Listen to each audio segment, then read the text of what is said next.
Listeners everywhere, welcome to the Movie Show with Joel and Ryan, the weekly fix for your screen addiction and a trusted source for discussion of all things film and television. Please keep in mind that for the purposes of this podcast, Joel and Ryan are not acting as journalists, but rather fellow moving picture enthusiasts. All of their opinions should be taken as such. Also, please be warned that while Joel and Ryan may seem like petulant children, they are, in fact, adults who may occasionally use adult language. While they promise to bleep out all the worst words, it's a good bet you will still understand what they were saying. And now, with no further ado, here's Joel and Ryan.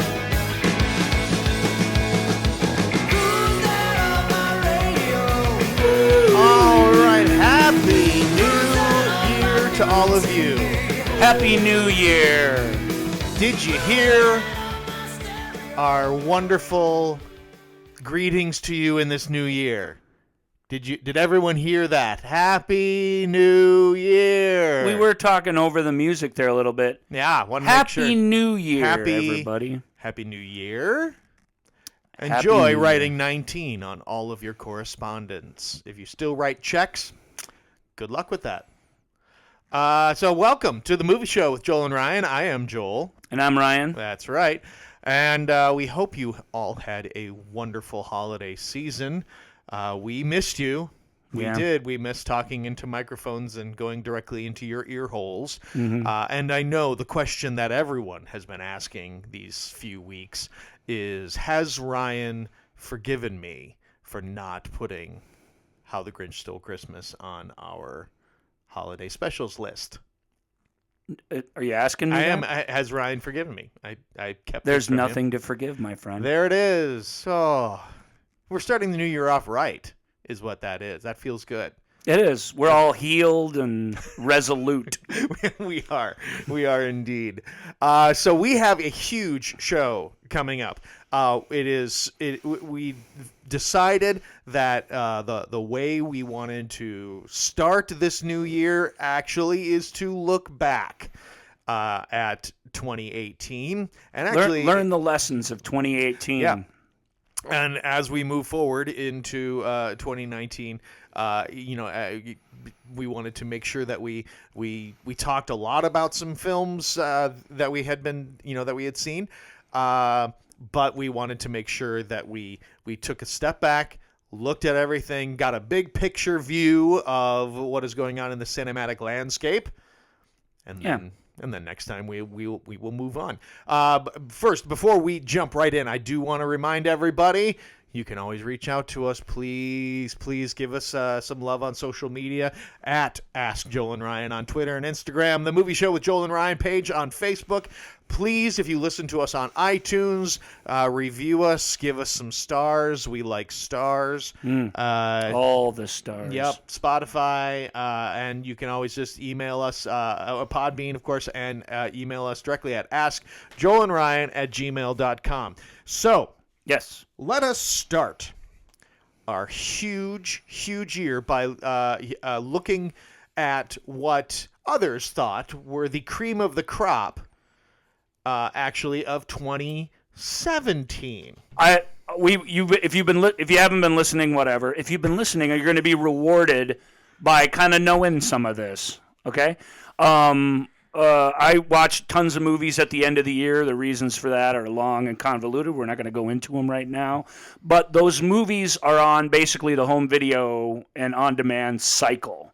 So the year that we're going to be evaluating in today's show is from about September of 2017 until about August, the end of the summer movies of 2018, because a lot of these more recent films we haven't seen. Yeah. And those will be included in, God willing, next year's list. review, right? Yeah, absolutely. There it is. Hooray for Hollywood. It's a good turnout for these Oscars, considering their last year's Oscars. Yeah. Well, people. Well, like we were talking about a little off air before we hit record. Yeah. It was an interesting year for all of these films. Yeah. Because there were a lot of them. Yes. And we are in an era now where there's up to 10 movies nominated, and that has been a game changer. And there was no like clear, oh my God, right? Like this movie is far and away the favorite. And there was no not at all, giant either critically acclaimed film or technical masterpiece or something. There was no movie that was like everyone's heartfelt favorite, right? So there was no Forrest Gump, there was no Titanic, Schindler's List. Yeah. So those movies that make predicting the Oscars a little easier. This field, and we're going to talk about each and every one of them. It was more challenging to rate. That's not to say there aren't some great movies here. There just aren't. There honestly aren't any really great movies here. Kind of join me on that? Yeah, no, I would absolutely agree with that. They all, yeah, no, they're all really compelling. I think they're all good. They're all similarly quality to each other, which I think if you, as an Academy member, would have made voting very difficult. Right. I'm still sitting here I've made a pick and you've made a pick, but I'm not sure I've made the right pick. Right. And, my pick, as listeners of this podcast will know, my pick is usually just because, I've actually seen that one. I've seen these all now, so I feel like I'm an authority on those Oscars here almost a year later. All right. So real quick, I'll give you a quick rundown of the Academy Award nominated films from 2017 that most of us saw in 2018. We had Guillermo del Toro's The Shape of Water. Yeah. Which won? Yeah, which won? Which was the winner? Call Me by Your Name, 3 Billboards Outside Ebbing, Missouri, The Post, Darkest Hour, Lady Bird, Phantom Thread, Get Out, and Dunkirk. Yeah. And somebody wrote us a question about, or was it a hot take? I think it was a hot take about Shape of Water being completely forgotten, and I don't remember what it was. 3 years time, 5 years time. Yeah, having a movie that that won the award that no one's gonna remember won. Yeah, I didn't think that at the time, and I don't think it now. I think Shape of the Water rose to the top of this field because there is something very memorable about it that maybe some of these other movies don't have. Its visual style, it's just very unique type of story. And in and amongst this group, it stood out, I believe, because of that. I think they rewarded it for a lot of its technical merits, design, cinematography. I mean, all of that is pretty much unimpeachably great. Yeah. So it also has that thing that Oscar voters, maybe audiences in general, I don't know, but Oscar voters love, which is a main character, two really, that don't say anything ever. People love that. The most memorable thing to me was Holly Hunter winning the Oscar for The Piano. Sure. She's great in The Piano, so I don't really begrudge that. But Holly Hunter, to me, is like the ultimate, as an actor, she's the ultimate talker. And it's a shame that she didn't win an Oscar for one of those roles that includes her voice, because I really believe that's a great tool of hers. As an actor, and Joel can agree or disagree with this, but if you take the lines away and are still given a great story, you've been given a real gift as an actor. Because marrying those lines to reality, making them fit with your emotions, that's the work of an actor. It's a big part of the work. Right. There's other things. But those words aren't yours. They're on the page. You don't always know even what they mean. You got to work it out, every single one of them, or you're not doing your job.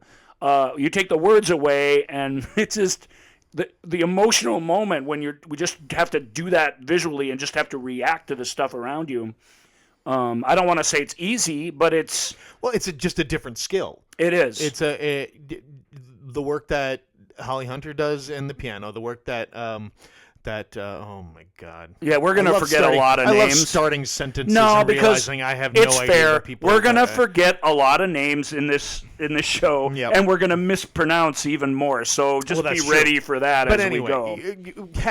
When you have the dialogue stripped away and you are playing, you're essentially playing pure intention without any dialogue. Right. You obviously, you take away one element, you have to make sure that the other tools in your toolbox are absolutely focused and on point. And that's what that's what these really talented actors are able to do. Right. And Sally Hawkins, who you were going to say, and Yeah. Doug Jones. Doug Jones has been doing this his whole career. They're both excellent in it. Yep. But there really is truth to sometimes the words get in the way, and I honestly believe it's liberating to be able to not have to. And she's got lines, she signs in it, but still, it's almost a silent movie at times with the auxiliary characters doing all the talking. So The Shape of Water, was that your favorite movie? I didn't think it would be. I enjoyed it very much. I'm a big Guillermo del Toro fan. And this was out there. It was one of his more weirder and personal movies. It wasn't one of his more commercial ones. So I'm pleased that it was rewarded and that he was rewarded. He's a great filmmaker. But no, it wasn't my pick of the year. What do you got? You want me to do my pick? Yeah. Wait. What's your pick? What's your favorite of them? Well, then we'll have to talk about it next. My pick. It was hard to choose because, like I said, I think I gave every single one of these movies except maybe Phantom Thread. Although even that, I think I gave them all 8 out of 10. So they all kind of tied. Yeah. And it was a year without many, if any, 9s. So there's not a lot where I didn't think got on here. This is a good group. The movie that affected me the most, and so I would give it my Oscar, and I would have given it my number 1 vote, is Call Me by Your Name, which is James Ivory's script that was adapted by Luca. Here's another name I'm going to mispronounce. Guadagnino. That's close. I'm not going to say it again. Anyway, Luca directed a really emotionally honest movie. It was just really, really lovely. I connected it in with a more real way because it felt more real. The experience of it. I don't think everybody's going to relate necessarily to it's a kind of a homosexual awakening movie, and there's very much a struggle. There's without giving too much away, there's a character in there that part of them is really coming to life. There's a character in there who's been sort of stubbornly suppressing that and is really good at doing it. And they clash. They fall in love with each other genuinely, and they clash in this way. This is the best coming-of-age story I've seen in a long, long time. And there's another great coming-of-age story on this list. But it just knocked me out. I really thought, emotionally, that one's the one that got me the most worked up. And as a result, I think when I think about it, sometimes the emotional movies, you come back to them, you're less emotional, and they don't seem as good. Yeah. There's certainly danger of that happening here. But as far as first impressions go, I'm going with Call Me by Your Name. I really thought that was wonderful. Oh, it's a great choice. Yeah. I enjoyed Get Out the most. I thought it was original. I thought it was funny. It was just incredibly rather brilliant satire. It was just terrific. I think Jordan Peele is I've been a fan of the sketch work that he and Keegan-Michael Key have done for years. It just was it was just super fun. It was a fun movie. Again, I didn't see a lot of the films. That's not where I was able to spend my time. But Get Out was, it was a movie that affected me, and it in a way that not many films ever have, because it's this satire pick. It is told from the black perspective, which we still don't get a lot of films told from especially a young black man, and what it's like dating a white woman. It was wild. It was a wild film, and it's a crazy movie. Yeah. And it was the cultural phenomenon of the year. It was the, oh my God, have you seen this? You have to see this. Yeah, and that Get that's Out why it was got that nominated. movie. Yeah, oh, that's for why sure. it got nominated because it's thrillers like this. It's a horror movie It's that a has hor- a rather, and it's not even, I don't know if it's so much a horror movie, but I think ultimately it is a horror movie. It has a horror movie's third act. Yep. And the third act's actually the part I don't really like about it. I think that's was bound to happen because I don't think Jordan, maybe he did, but I don't know that he necessarily knew he had made a brilliant first two acts. Yeah. I think he, had a voice. He's got something to say. He's funny. All that's in there. But I think he's got this sort of cathartic ending.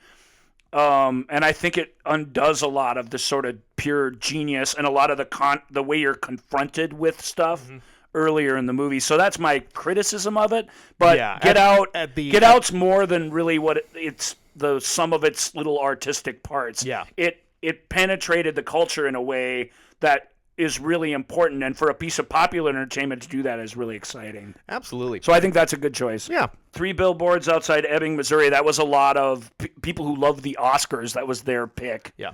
I recommend everybody see that. That movie is one sort of unexpected thing after another. Martin McDonagh also made In Bruges, and he made 7 Psychopaths. And I call his style of writing the art of the bait and switch, because he makes movies, he loves movies, and he makes movies that follow these formulas. And then he subverts the formula, he embraces them enough that when he subverts them, you're not ready for it. He presents you with characters that you've seen in the cinema that you think you've seen so many times, and then he twists them, multiple characters, into something else. They all have a sense of personal growth. It from a plot standpoint and a character standpoint and a dialogue standpoint, that movie is outstanding, and that was almost my pick. But I actually think he's got a better movie in him at some point, and we're going to get that. So I didn't go with that. Steven Spielberg's The Post. Joel and I, as you know, if you're a loyal listener, are pretty obsessed with the Watergate era. Maybe not obsessed with the era so much as it's fascinating. A lot of great art has come out of that. Yeah. The Post is another great chapter in that. It goes over the Pentagon Papers. It's Spielberg, it's Tom Hanks, it's Meryl Streep. It had no business being bad, which it is, and it's great, but it's not transcendently great or anything. It's a great political drama, But it's not really. It doesn't. It doesn't read. He calls it a political thriller, and I'm like, it's not very thrilling, Stephen. Yeah. It's compelling, which is all it has to be. But I didn't find it. And a political compeller doesn't look great on a poster. So, but it's great. It's a great lead-in to Mark Felt, which came out last year as well, which we've already talked about and won't talk more about now that I've mentioned it. But that tells the story of Watergate. The Post leads right up to Watergate. The Post is great. It's an important story, especially, and I think the reason Stephen wanted to tell it, because it all came together very fast. He had another huge movie that came out last year, was because it paints a really great and sort of heroic picture of journalism, and I think we did need that, a movie like that last year. The Darkest Hour, or I shouldn't say The Darkest Hour, that's a different movie. Right. Darkest Hour. Joe Wright's one of my favorite English directors. He made Atonement. He made the Keira Knightley Pride and Prejudice. Really talented British filmmaker. Gets back on track in a way with this movie, but Darkest Hour buys a little too hardcore into the myth of Winston Churchill. Right. It certainly shows him to be an iconoclast and all the things that we know him to be historically. And it's not like it glosses over his weaknesses as a person, but it absolutely ignores almost the whole list of things that made him historically controversial now that we look back at him, and very much a conservative of his time. It's easy to overlook those things. I would have liked lip service at least to be paid to them. When they didn't at least do that, it kind of knocked a star off my review. But that movie, as in terms of film craft, is tough to top. It's Yeah. really, really well done. Gary Oldman, who won the Oscar for Best Actor in it, his transformation as Churchill is pretty amazing. Lady Bird's the other coming-of-age story I was talking about, with Saoirse Ronan, was nominated for an Oscar. She's fantastic. I see pretty much everything she's in because she picks pretty good ones, even if they're not always great, and she's just extremely compelling actor. Greta Gerwig wrote and directed that. She's an actor / writer / director or whatever. Yeah. Greta Gerwig's a great actor. I don't want to go too much into her, but this is her piece. It's like she took all the things from her childhood and then and her coming of age, and then plopped this abrasive sort of assertive young woman that she kind of wished she was. Sure. As opposed to who she actually was. She's a bit more of a wallflower.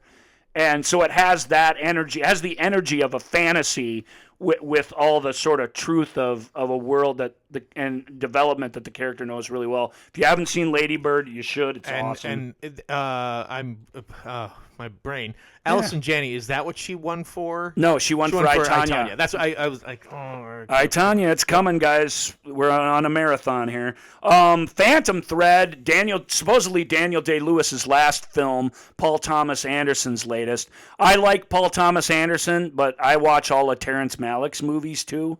And those are getting to the point where those are almost torturous now. Yeah.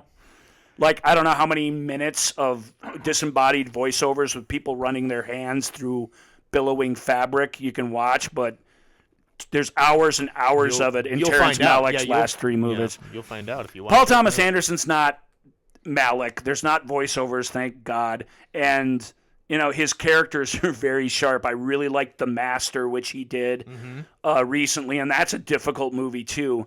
Phantom Thread, though, I don't know. The guy Lewis plays is a dressmaker. He's a dick. He starts a relationship with somebody who I also didn't like. He lives with someone I don't like or admire. I didn't enjoy any of these people. Like, I admired the film. It was really hard to say, as somebody who knows what goes into a little bit of what goes into making movies and prides himself on thinking about those things. I couldn't condemn it. Right. But people. There's a line in it. There's his girlfriend at the time, she becomes his wife, is trying to ingratiate herself to this guy while he's doing his design. She brings tea to him, and they get into this big fight about the tea. Like, he just won't flat out and say, "Oh no, thank you, I don't want any right now." He just gets all upset that she interrupted him. And this was Paul Thomas Anderson's favorite line from the film. But he says, as she's leaving, fine, the tea's going out. He says, the tea is going out, but the interruption is staying right here with me. And that's it, right square in the middle in terms of niceness of the things this guy says in the movie. So that's, I don't know, Phantom Thread. It was nominated. We talked about Get Out, your pick. Yep. You want to say anything about Dunkirk? No, I mean, I liked it. Dunkirk was beautiful to watch. Kenneth Branagh and Tom Hardy, Cillian Murphy, and Mark Rylance. Mark Rylance, yeah. I mean, obviously, I mentioned before, I find anything that Mark Rylance is in, I find it interesting. Yeah. His sequences in that movie are my favorite. And it's a beautiful, it's a beautiful tome to the war, to the sacrifice that that the British filmmakers have brought Dunkirk, the miracle of Dunkirk, very much back into vogue. I mean, it's an important moment for them because to them it's the turning point of World War II. It was a retreat, it wasn't a victory. Yeah. But the survival, the escape of these people was treated as this wonderful thing that the whole country, one way or another, pitched in on. Darkest Hour focuses almost entirely around that time period. Another British movie called Finest Hours, which is about the sort of propaganda game behind it all. And then this movie where you really get the nuts and bolts of what physically went down, what the issues were. And as far as war movies go, it's pretty great. But I agree with you. There's something at arm's length, too, that it keeps you at a little bit. That's a great way to put that. Yeah, I mean, it just doesn't quite let you in entirely. It demonstrates it all for you somehow. That's not to say it's not an emotional movie.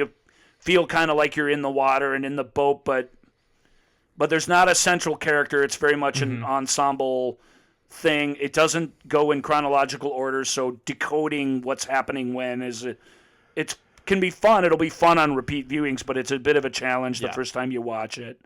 But Dunkirk's great, and that's the Oscars. So there you go. Yeah.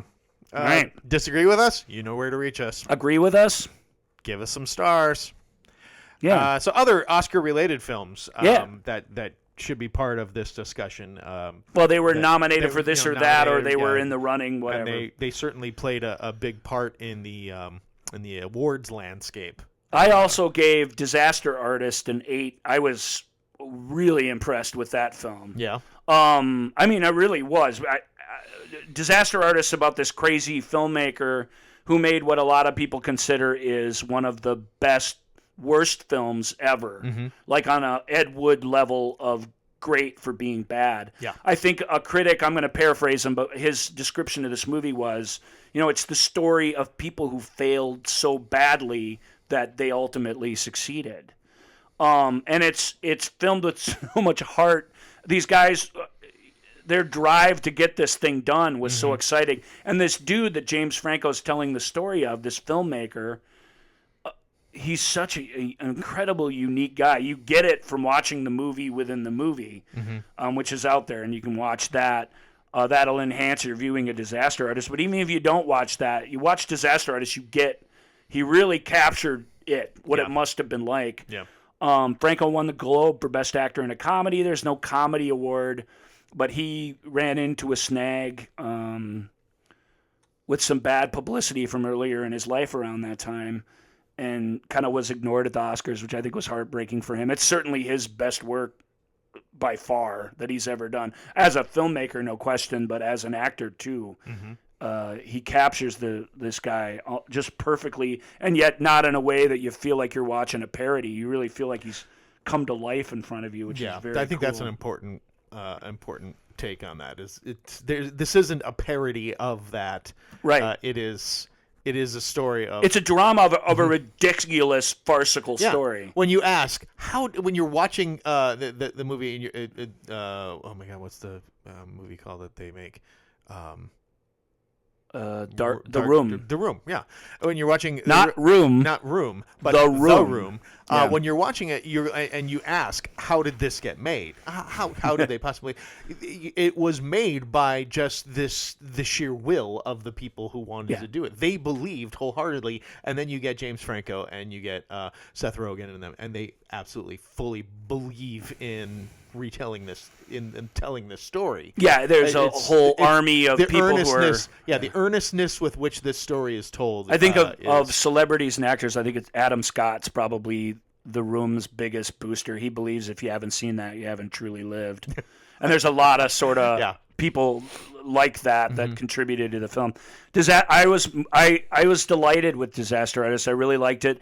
If there's a political reason for you to boycott it, hey, I understand. I'm not going to judge you for that. But if there isn't and you just missed it because it fell out of vogue very quickly, you should probably check it out. The other movie that's worth mentioning along the same lines is All the Money in the World by Ridley Scott. Ridley made this tale. I can't remember the name of the guy, the richest guy in the world at the time. Yeah. We're going to look it up. It's not Getty, is it? Yes. Yeah. All John Paul the Getty. money in the world, not Jingle All the Way, Internet. Yeah. John Paul Getty, who... he was the richest guy in the world. He was an oil tycoon, an energy tycoon, basically. His grandson got kidnapped, and he refused to pay the ransom and all this, blah, blah, blah. The story behind this movie, and this is one of the reasons it's worth seeing, so I think it's okay to mention it. Getty was cast with Kevin Spacey for some reason. Kevin Spacey's nothing like John Paul Getty was in real life, so it's weird casting. Right. Then when Spacey fell out of favor for very well documented reasons. If you don't know what they are, look them up. I'm not going to talk about them. Christopher Plummer was cast. Christopher Plummer was a lot like Getty was in real life. Right. He came in 8 days and filmed this role. And when you watch the movie, it's hard to believe they got that done at the last second. We edited the movie, blah, blah, blah. Plummer's great in it. Again, the story much bleaker than Disaster Artist. as in terms of real life stories. Plus, it is. I was going to do this, and I already skipped a bunch of it, but it's based on the incredible true story. Yeah, because a lot of these are that. It is an incredible story. It's worth seeing for that reason, but I don't know. You know what? The next movie on the list is I, Tonya. Yeah, which we just mentioned also. Based on the incredible true story. Yeah. Of Tanya Harding and the Olympics back in whatever 1990. Oh my God! 94? My voice is going to start cracking too. I have kind of a cold. Sorry. 92, 94, somewhere in that range. In there. Anyway, if you don't know about Tanya Harding, you're in for a treat. This movie plays the whole thing out for you. I think with a decent amount of verisimilitude. The writer Stephen Rogers, am I getting that right? You're looking at the sheet. Screenwriter interviewed basically all the main players except Nancy Kerrigan, who didn't want to have anything to do with this, rightfully so. And she's, as a result, and for the better, she's barely in the movie. She's just this object thing that we don't really deal with. Yeah. She's the white whale. He interviewed everybody, and they all told such dramatically different stories of the same events that he believes you're almost able to figure out what the truth is by telling them all. Mm-hmm. And the movie does that in a great way. Mm-hmm. Allison Janney is electrically good in it. Like you said, she did win the Oscar for Best Supporting Actress. Really good. Margot Robbie's really great as Tanya Harding. There's this... I'm not a Tanya Harding fan. There were a lot of people said that this movie sort of redeemed her. I don't see how you can. I don't know how you can watch it and think that. And I certainly don't know how you can do an interview with her like she did after the movie came out and think that there's redemption. But at the same time, she really didn't have much to do with that clubbing. Right. And her whole notoriety, her whole point. This is somebody who achieved one of the top spots in one of the most difficult solo sports. And that was all stripped away. It's all soap opera now. It's all rumors and craziness. There's this moment. The movie, like I say, is based on these interviews, and it recreates the interviews with the actors. And there's this moment where Margot Robbie's talking about the 1992 or whatever it was when she won the U.S. Nationals, and she's explaining why and how her act evolved and all this. And then about halfway through, she just sort of it breaks down. She stops talking for a second, kind of puts her head down, and just says, I'm sorry, nobody asked me about this stuff anymore. And it's genuinely heartbreaking. Like I was on board enough after that moment in the movie that by the end when she's in court, and I remember this vividly in real life, begging to not be kicked out. Yeah.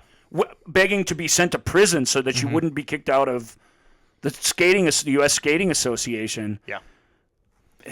It's a pretty powerful movie. It's a true crime story mixed with a director who directs it like a proper sports movie, and pretty great. The other great sports movie last year was Battle of the Sexes. Battle of the Sexes is based on the incredible true story and of Bobby Riggs and Billie Jean King. Bobby Riggs and Billie Jean King. The Battle of the Sexes. The guy challenging the top female tennis player who had broken away from organized U.S. tennis. Yeah. To start her own league because the women were being just treated like garbage. I guess women, you don't need to be told about that. Or, this movie doesn't teach you about that so much as it demonstrates the effect that it had on these people and how this battle between a male and female athlete just sort of personified, and personified is not the right word, but you get what I'm saying, crystallized that problem between the sexes at the time, the sort of casual way with which men were waltzing around, maybe still do to some degree, but really in the 70s, still very much like the 50s. Yeah, at the time we were recording this, Roger Federer and Venus Williams faced off for the first time in their careers. Now, it was a mixed doubles event in a preseason tournament down in Australia. But, of course, a lot was made of it. Maybe the greatest male tennis player to ever play, then maybe the greatest female player to ever play, and they've never faced each other in mixed doubles before. And, of course, their partners, no one talks about who their partners were. Don't even know. It was all just Roger versus Serena. And And yeah, and so of course I keep thinking about and the way Federer and Williams handled all of the pre-match hype behind it. It's so in contrast to this movie, because of the time period. There was genuine respect. Respect. And won't this be fun? Won't this be fun? What will this be? Yeah. Whereas Bobby Riggs, God bless him, Steve Carell plays him with a lot of heart, but he was a hustler. He wanted attention. He was a bit of a misogynist, but he played misogynist 100%. Because he knew it played well with the cameras. That's what would sell. Yeah. Because they remained friends till he died. So that tells you something that, she, even though she didn't want to be embarrassed and didn't really like how strong he was coming on, that it plays really nuanced. That's why I think it's a good movie, and we got to move on to the next movie. Yep, which is Molly's Game. Aaron Sorkin is one of the best writers, I think. I know a lot of people hate him. He writes very stylized. He overwrites. I think it's fair to say that. He doesn't write in the way anybody talks but him. There have been people who do that through the years, but he's such a good talker. It's shameful and it's mean that he can twist and use words the way he does. Molly's Game is actually based on the incredible true story. And I'm not even going to say what the story is. I'm just going to say that Sorkin's directorial debut, Jessica Chastain plays the characters in almost every scene in the movie. It is a crazy, crazy, crazy tale. Based on the incredible true story. And it's worth your time because it's really well executed and because, again, that snappy Sorkin dialogue, it's really, really strong. Are there walk and talks in it? Not a lot, no. Okay, there's a lot of sit and whispers, but that's his next thing. Even the biggest dullards in that movie are really, really eloquent folks. I liked Molly's Game a lot. So much I forgot the name for a second. I like Molly's Game. I would have bailed you out there. I apologize there. I would have bailed you out. I thought you were going to a different thought. You thought I was taking a moment for dramatic effect. Molly's Game, you got to check it out. It's based on the incredible true story. Hey, is Roman J. Israel Esquire? Is that based on the amazing true story? It isn't. That's completely made up. See, you go with we should have come up with a sounder not based. Some other great writers, they write in very different ways. I call them the brothers Gilroy. This is Dan Gilroy's movie. Dan made a great movie called Nightcrawler with Jake Gyllenhaal. Jake Gyllenhaal, thank you, where this guy goes on this descent into the abyss, and he finds he really, really likes it down there. It's a wonderful, terrifying movie, one of my favorite movies from a couple years ago. Roman J. Israel Esquire is a story of a guy who goes on a similar journey. Without spoiling it too much, maybe he doesn't like it so much there. Maybe he doesn't know why he's there. The character's different, so the experience of watching the movie is different. Denzel Washington was nominated for an Oscar for it. He plays the titular character.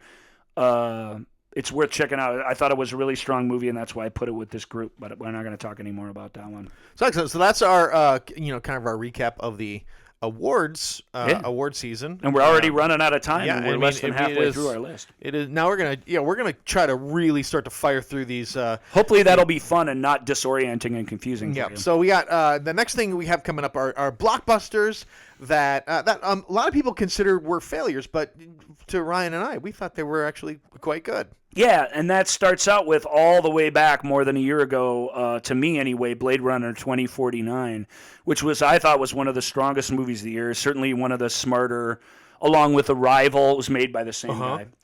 And it was a ludicrous, just stupid idea. It was a terrible idea to do a sequel to Blade Runner. The only thing dumber would have been to try to do a remake or something. Yeah. Can you imagine how bad that would have been? The director who made the guy who wrote and directed it, I'm not going to pronounce his French-Canadian name. It's difficult and I'd screw it up. Denis Villeneuve. Yeah, exactly. It's a very cool French name. I'm sorry, Dennis, man. You're about my favorite guy working today, but I can't say it. I know he thinks very highly of this podcast. Again, I guess the tale with Blade Runner 2049, because critics liked it. It got decent, exit reviews. I think the people who like Blade Runner pretty much liked it, and in that way you have to say it's a success because to me anyway, maybe you guys feel differently. I think Blade Runner is one of the more perfect movies of the last, of my lifetime, I guess I'll say. Yeah. It has its points of, departure where there's. Remind us again which Blade Runner version is your preferred one. Oh, if you're checking out Blade Runner for the first time, I would watch what they call the final cut, the director's final cut. The director's final, yeah, because there's, as we talked. Yeah, boy, that's a whole. We could do. We'll do a whole show on Blade Runner someday. Why not? We could do one. Yeah, we will. So tune in for that. But if you're starting out with Blade Runner, yeah, thanks for asking. Yeah. The director's final cut. I have different feelings about different versions, but I think that's a very safe place to start. That is not a crazy reimagining of the story. It's a final fine-tuning of it. Yeah. So you're safe by watching that and skipping these sort of original theatrical versions. Now next up is this is you. This is Tomb Raider. Tomb Raider. The only thing I'm going to say about Tomb Raider is the other Tomb Raider movies are terrible. Movies based on video games are usually terrible.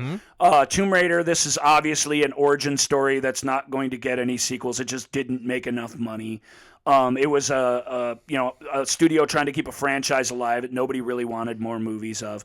But lost in all of that is that it was really good. It's a really good adventure movie. If you like it, jungle adventures, I mean, you have to sign up for it. They don't make many of those. Right. And this is fantastic. Oh. There's a lot better character work in it than you'd think. There's great stunts. The MacGuffin is mysterious and kind of cool. It's not perfect or anything, but it's fun.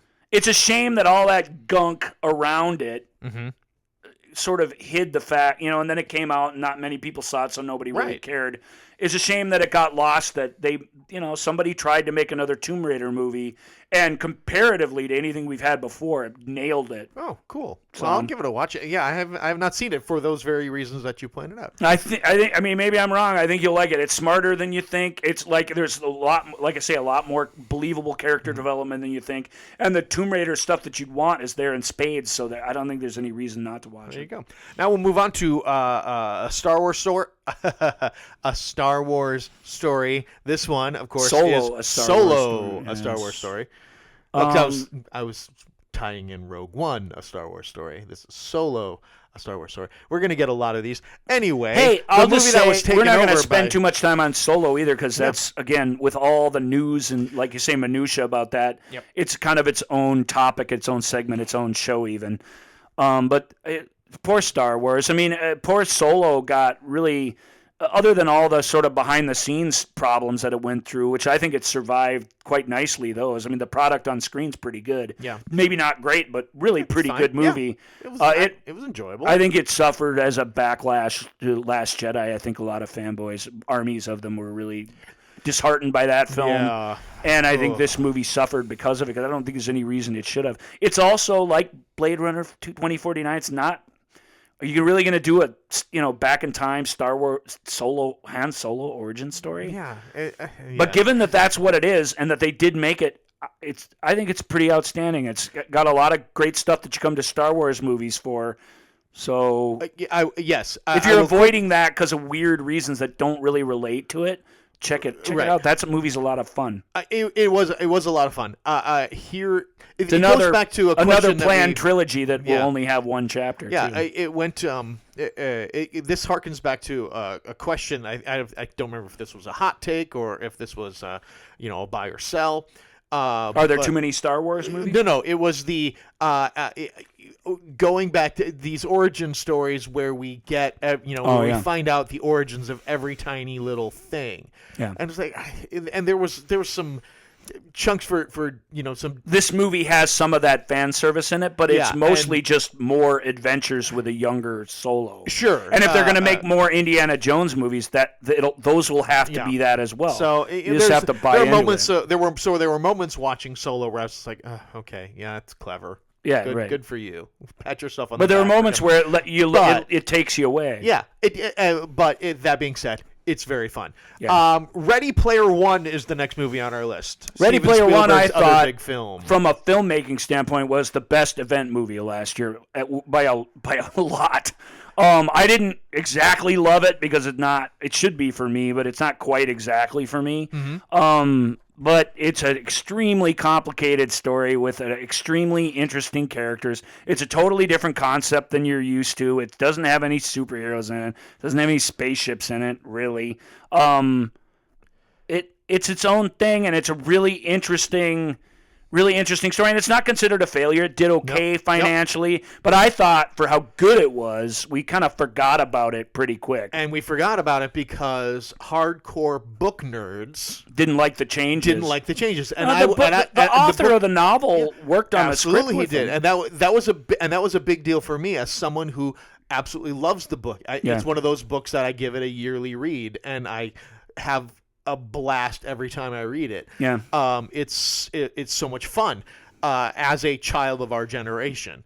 But the movie it's significantly different. But I think that the heart is still in the same place. Well, sometimes a movie's the movie and the book's the book. Right, because a lot of the elements of sometimes the book, that's frustrating if it's a plot-heavy movie and like Snowman, which I won't have to mention now, where they changed everything for no reason, just made it suck.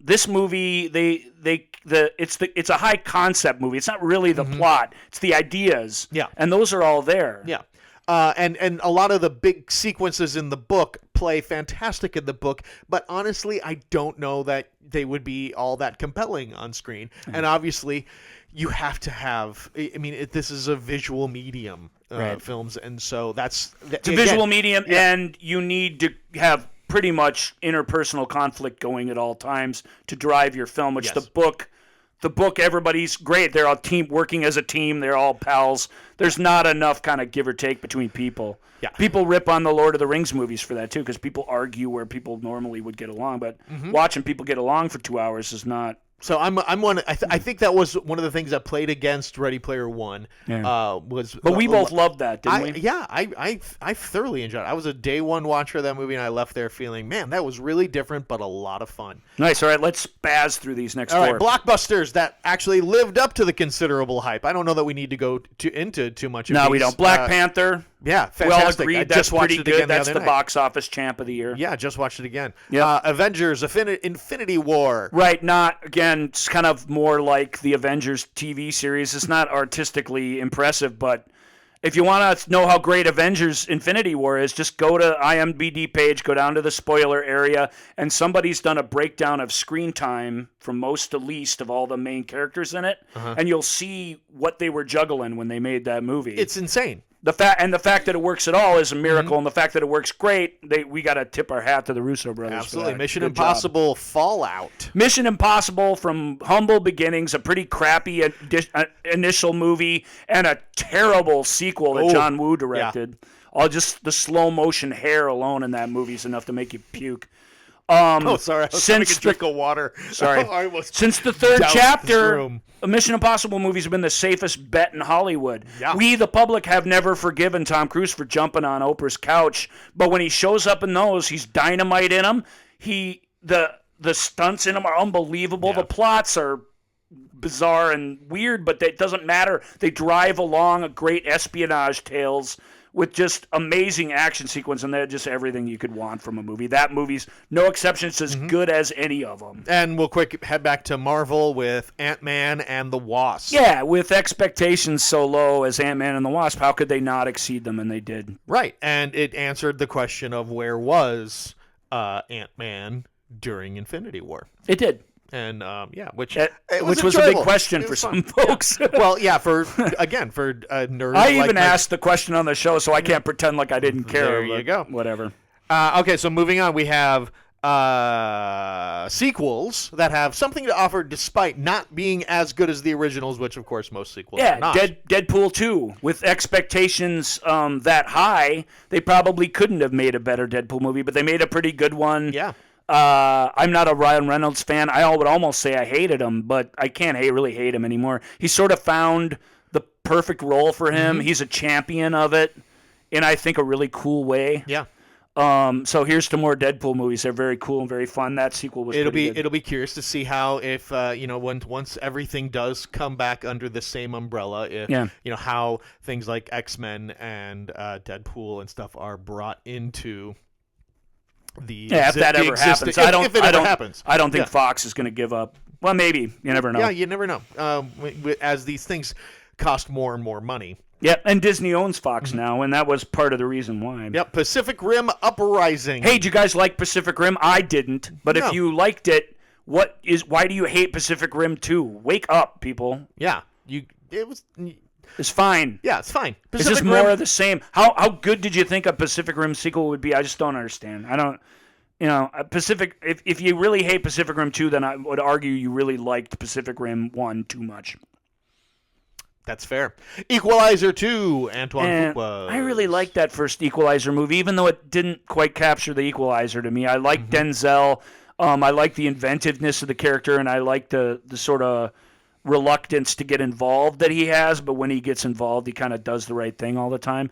Equalizer 2 tries to make it more personal, and this time it's personal. It's just it just gets even further away from what the Equalizer is. But you can't say it's bad. It's good writer, good director, good actor, decent concept. It's a good movie. It's just a bit of a letdown. I wanted those to keep getting better. Maze Runner: The Death Cure. I wrote here that maybe for young adult movies, death truly is the cure, and I believe that. Maze Runner, this final chapter is pretty great. If it would have come out right away, if the lead actor hadn't gotten injured on a stunt, which is a shame because the stunts in the movie are very cool, I think it would have been received a little bit better. I think it's pretty good. And I think that series is pretty good. So if you're avoiding that because you think it might be too much like, I don't know, what's the one with Shailene Woodley in it that they didn't even finish? Divergent. Yeah, Divergent series. If you think it's going to be like that, I think it's a little better than that, but only a little better. Don't come complaining. I would back that up. Yeah.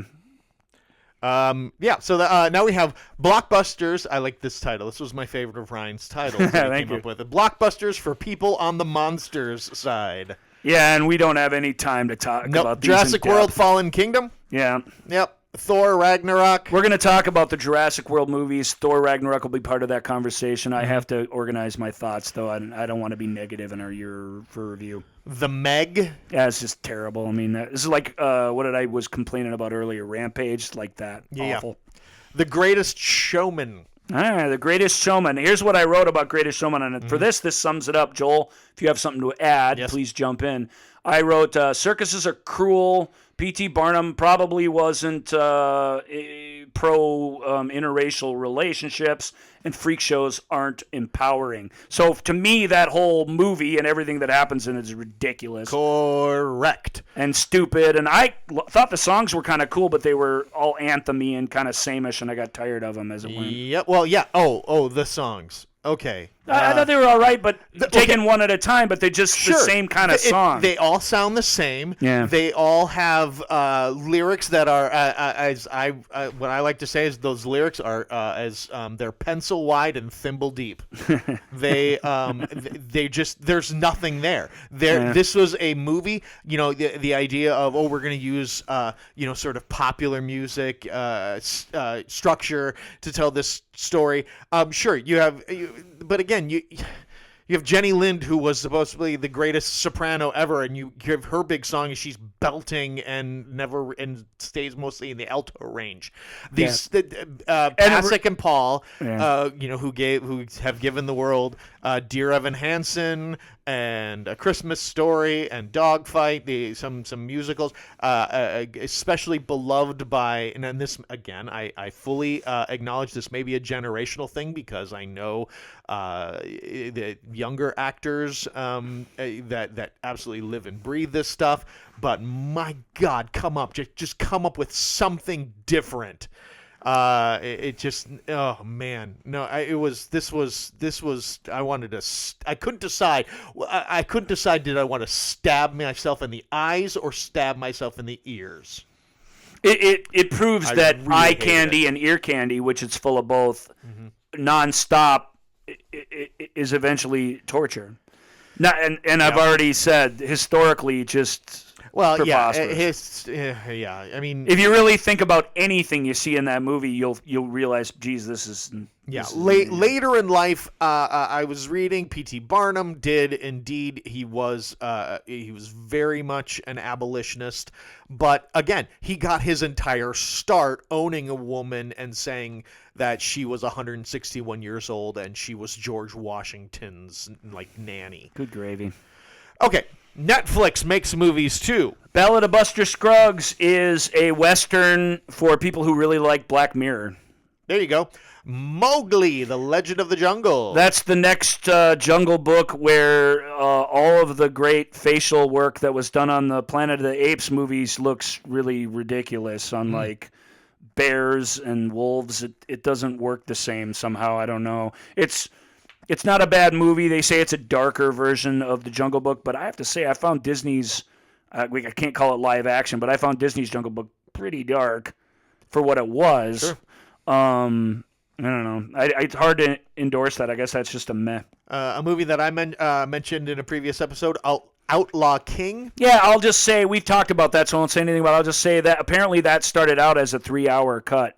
Netflix, if you're going to buy movies that the studios have given up on, like Mowgli and Outlaw King, put the 3-hour version up there. We're all watching it in our underwear. It doesn't matter. That movie, I think, would have benefited by feeling more like a mini-series. It felt rushed and like they didn't really give a lot of credence to a lot of the events in it. So I just wanted to make that point about it. That would be nice to see a longer version of that. I wholeheartedly endorse that. Hold the Dark. Hold the Dark is an amazing movie about a woman who thinks her kid has been kidnapped by wolves and hires a wolf expert to come up and kill the wolves for revenge. It's made by the guy who made Blue Ruin and The Green Room, so it's worth mentioning. Studio didn't know what to do with it because it's complex and weird. It's super weird, but if you're a fan of either of those other movies, you don't mind being challenged with a little bleakness that isn't easy, sort of pokey in the ribs bleakness like the Black Mirror bleakness I just talked about. This is a good movie for you. Big studio horror movies we left out when we talked about horror movies earlier. It was great. Everybody said that. They were right. They're already making a sequel about that, so that's kind of yesterday's news, but I thought that movie was pretty great. I called it what did I call it? A palimpsest, which I think is a cool word that I can never say right. A palimpsest to Stephen King. They cut out the entire, half the book that takes place in the present day. They cut out all the weird, controversial stuff that's in it, and what was left was pretty great. Mm-hmm. A Quiet Place, John Krasinski's movie. Yeah, well, I didn't love A Quiet Place, but I can see the appeal. John Krasinski said it was his sort of reaction to being a parent. Cast his wife in it. Mm-hmm. It has an extra bit of power because of that. It is kind of silly, though. Hereditary really got under my skin. Don't let any of your Ghost Story fans tell you that Hereditary is spooky. You should see it. With that sort of gleeful... Hereditary's horrible, awful movie. Yeah. But it's a really good movie that just I thought about for days afterwards. And for horror movies, that's the kind of thing I like. Mm-hmm. I've heard that from many people. But be careful with that movie. It is not it's not Insidious. It's not Conjuring. Mm-hmm. It is really dark, and it takes you to a very dark place. So be ready when you watch it. Winchester's garbage. I'll just cut that off for you. Winchester was the other movie on that list. Yeah. Cheesy, feel-good family movies everyone should see. Wonder, my mom, when your mom and dad say, oh, you really have to see Wonder. Ryan, you like movies, you'd really like Wonder. They're all coming out of the woodwork. And then the old people across the room are like, oh, are you talking about Wonder? Wonder is really great. It's like my reaction is, okay, I'm not seeing that. Yeah, I'm not seeing that. You see that Wonder with that Julia Roberts? It's really good. Wonder is really good, everybody. Even me and my closeted... cynical, whatever. Yep, those of us who have long since died inside. Wonders really need it. Knock me what out. about Hearts Beat Loud? Hearts Beat Loud is great. It's kind of an immature movie. It's this guy's first movie, but it's about the love of music, how music brings people together. The music in it, unlike the music in Greatest Showman, is diverse and fantastic. And it has that thing you can't fake, which is that the real love, the real heart to it. That guy, as he gets to be a better filmmaker, is going to make great movies because if he can hang on to that kernel of heart that he has in Hearts Beat Loud, check it out. So Suburbicon and Downsizing have something in common. They're both bad. They both have Matt Damon in them.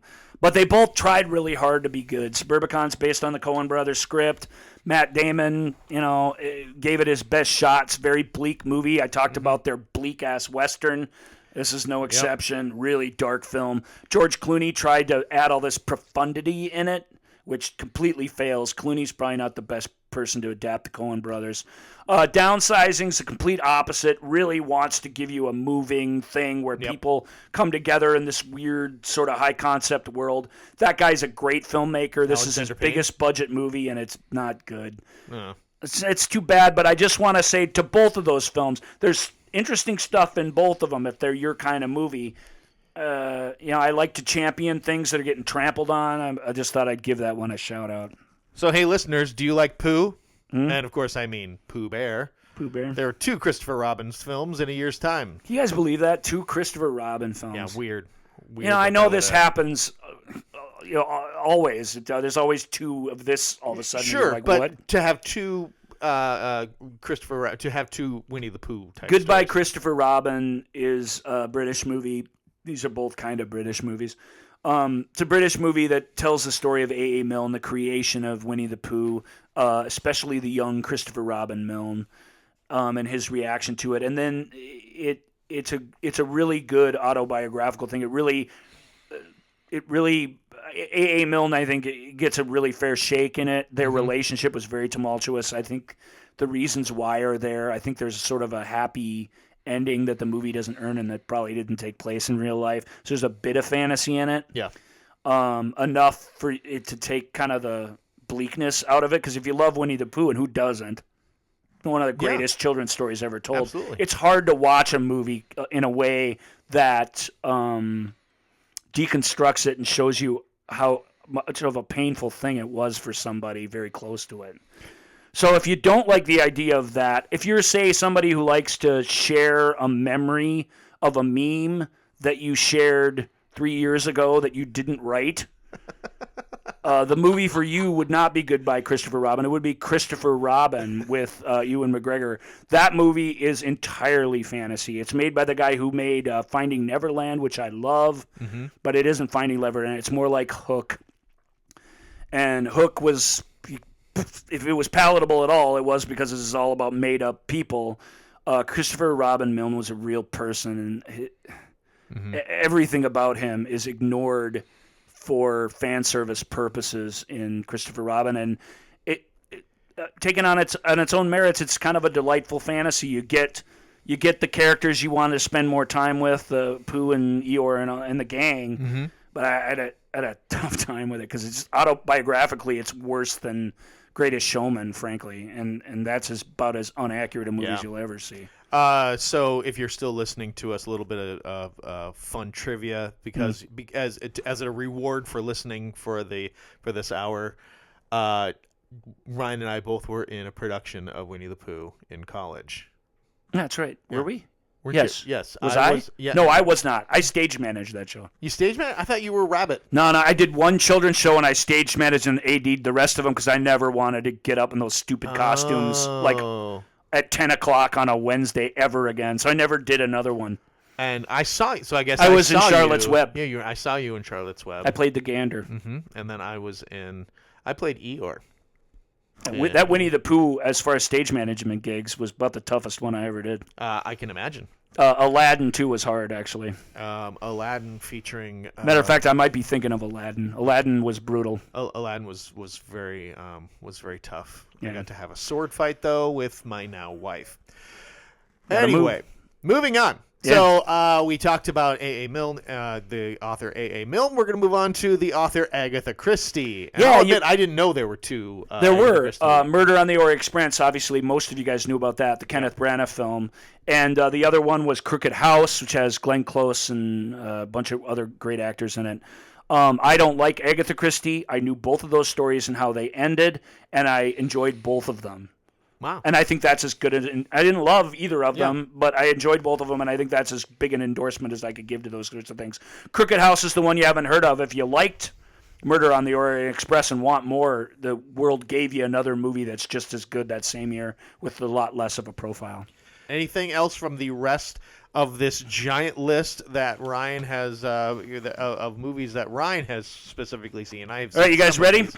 Adrift. That's a Lost at Sea movie with Shailene Woodley and Sam Claflin. It is Based on the incredible true story. Yeah, it's really good. The definitive Lost at Sea movie came out a few years ago. It's called All Is Lost with Robert Redford. This movie, because it's Based on the incredible true story. is a little more complicated, but I think you'll like it. Alpha is a great prehistoric survival movie. I love movies that take place in prehistoric times. 10,000 BC is terrible, but even that's like a great, terrible movie. Alpha is actually a good movie. It's made by Albert Hughes. Check it out. Watch the director's cut. The theatrical version has a voiceover by Morgan Freeman explaining everything you're seeing. With respect to Morgan, the movie doesn't need that at all, so don't watch that. I didn't watch that version. That sounds horrible to me. American Made with Doug Liman and Tom Cruise is great. It's actually Based on the incredible true story. and I won't say any more about that. There's a thriller called Beirut that I really liked with John Hamm. It was made by one of the Gilroy brothers, which we talked about. Breathe was Andy Serkis's first film. Mowgli was actually his second. Breathe is about Robin Cavendish, who was the first guy who needed to live on a respirator to live outside of a hospital. It's actually kind of a moving story, period drama, but I didn't love it. Was that also? It was. Sorry, actually, Based yes. on the incredible true story. And then, of course, there's Chappaquiddick, which is the story of the scandal around Ted Kennedy, which was Based on the incredible true story. And that movie, if you're interested in that, I think it takes a fair look at that. So I like it historically, but as a piece of entertainment, maybe not so great. The Commuter with Liam Neeson is another crazy Liam Neeson action movie, but it's as good as any of them. If that's what you need. If that's your thing, I mean, his other one was on a plane. This one's on a train. Pretty much the same movie, but they are competently made for sure. First Reformed, that was by filmmaker Paul Schrader. I love him, but I said on my thing here, I can count on one hand the amount of people I could safely recommend First Reformed to. Yeah. A very difficult film. But if you're the kind of person who takes that kind of thing as a challenge, then go for it. Hostels was the best Western of the year. It's got Christian Bale and Rosamund Pike in it. It was the best Western of the year. I guess I don't need to say anything more than that. Hotel Artemis was by Drew Pearce, who wrote Iron Man 3. I didn't think Hotel Artemis was cool, but it did hit home with me because there's a dude who's killed by a 3D printer in it, and that my world's been 3D printing lately. Killing of a Sacred Deer is a film I know a lot of people really, really loved. I had a problem with the central conceit of it, but again, you Black Mirror fans, if you really dig those and tell your friends about them, Killing of a Sacred Deer might be for you. It's creepy. It's full of dread. Last Flag Flying is Richard Linklater. It's got Steve Carell in it and Bryan Cranston and Lawrence Fishburne. Classic Linklater. If you're a fan and that slipped by you somehow, check it out. LBJ as Rob Reiner's sort of shallow wade through the highlights of our 36th president, Lyndon Baines Johnson. Good performance by our buddy Woody Harrelson, but it's not a great movie, unfortunately. Leave No Trace is a great movie. Deborah Granick. Leave No Trace is a great indie movie, a true indie movie with Ben Foster and a young woman in it who I adored that I wrote her name here so that I wouldn't forget to give her a pitch. Thomasin McKenzie. That movie's quiet, it's weird, it's cheap, it's all those things, but it's wonderful. Don't leave that off your list. The Man Who Invented Christmas is about Dickens inventing Christmas Carol. All the character Scrooge comes to life in that, and he sort of creates it with him. It's kind of a fantasy movie. That guy made up one of my favorite films from a few years back called what's it called? Miss Pettigrew Lives for a Day. I really like that movie, Yeah, and I really like that Man movie Who too. Invented Christmas. If you like the idea of a guy using his characters as a muse to create a story, and you like the Christmas Carol, you'll probably enjoy that. Marshall is a really cool.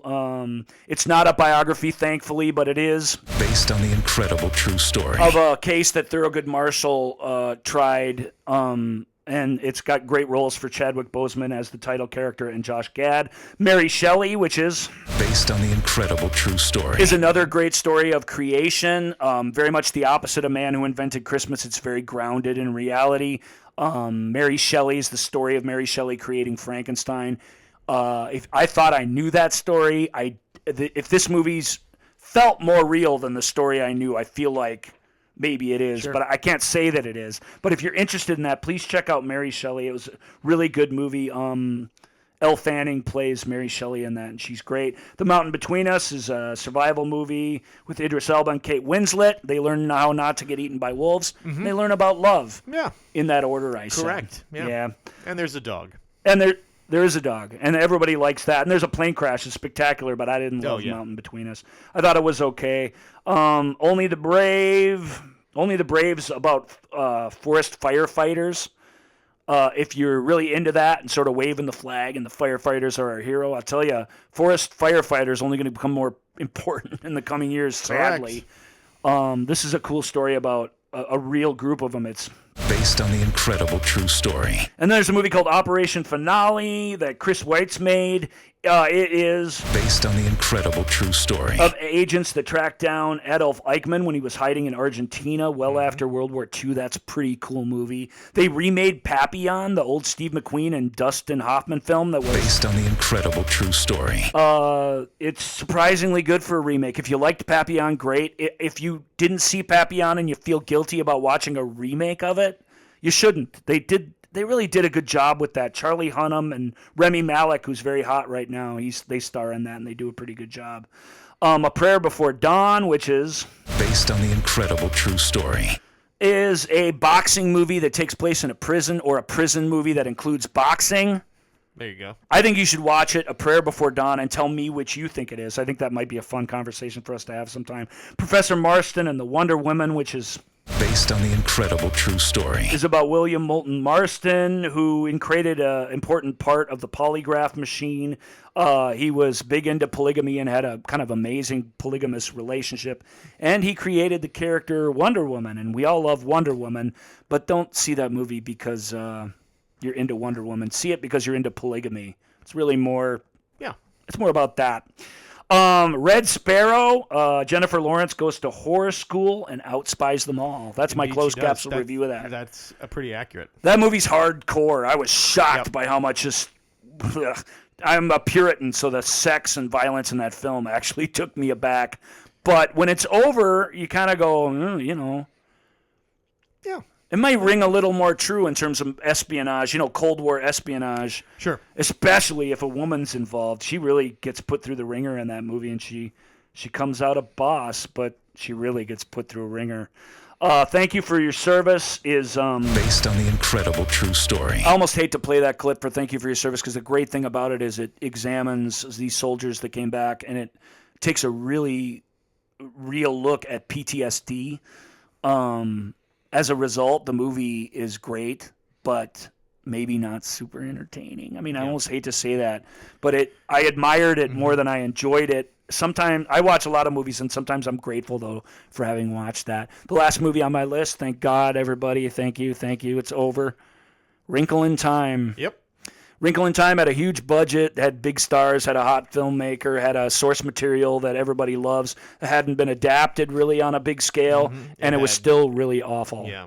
It had all these things going for it. It had had Oprah Winfrey championing it. It just fell short.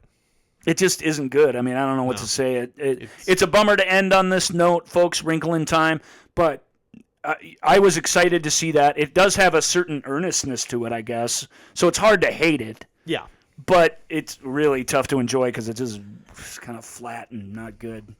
So that is our review of the films that we saw in 2018, especially Ryan, who sees a lot of films. If you guys want not a transcript of the show, but if you want a list, contact us at one of those cool places. Joel always and one of talks those about. places, you can write us at Ask Joel and Ryan on Twitter and Instagram, The Movie Show with Joel and Ryan page on Facebook. and at askjoelandryan@gmail.com. And, of course, if you are listening to us on iTunes, please leave us a review. It helps us get the word out. But you can hear us on anywhere you get your fine podcast content. And we're sorry for running so long, but it's not every show that we review 70-some movies. Like I said, if you want to talk more about these, if you want us to expand on them, contact us, talk to us. We really, really love you guys. Hopefully it was fun to listen to. I'm out of breath. I'm going to go take a nap. But all right. we love you all. Next for sure, week we will we'll return back to our regular format, and we will have more fun things for us to talk about. You got it. Thank you for listening to The Movie Show with Joel and Ryan. Remember, all views and opinions represented in this podcast are personal and belong solely to the speaker and do not represent those people, institutions, or organizations that the speaker may or may not be associated with, unless explicitly stated. None of these views and opinions were intended to malign or deceive. And now, here's the producers, circa 1982, to play us out.